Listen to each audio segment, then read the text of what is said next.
chuyện lại răng ở độ tờ tu cha chân chờ hay phải tiêu lệ vào rong phar na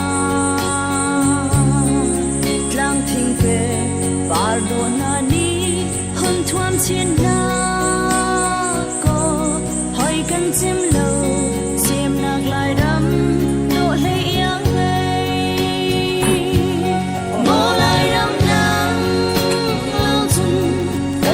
khâu lâu lại đang lâu thương cái ngân chờ đêm khâu lâu lại đi phun lên bất chia tên lâu thêm dừng cái ngân nạc thắm bao hoa cứ đi lại đang lâu thương dây chân hân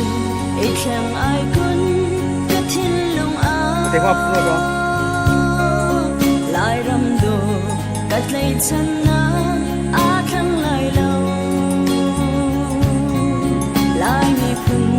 in xem chân mi cái gì ta hình cảnh phun hối xin lại cái gì na dear be câu nín ngô lại đâm nắng lâu dần cắt lấy khâu lâu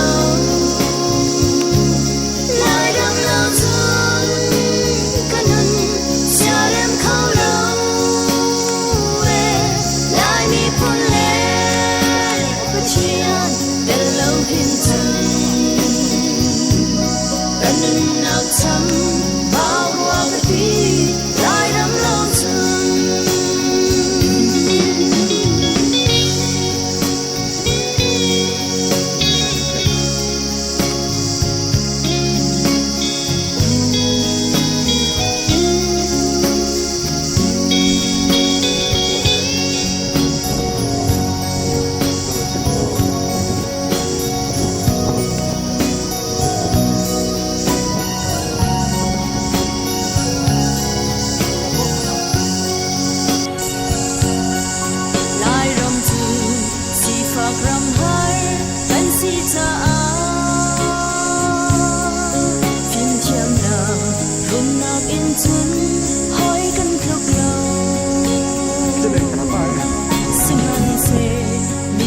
sang rắm đi ăn nhảy lâu đi câu kết chiếu chùa in lại rầm đi cánh nâng á thô ngô lại đâm nắng lâu dần bắt lấy khâu lâu lại đâm lâu dần cái nâng xa đêm khâu lâu lại mi phun lên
nhà sao phát rồi Follow.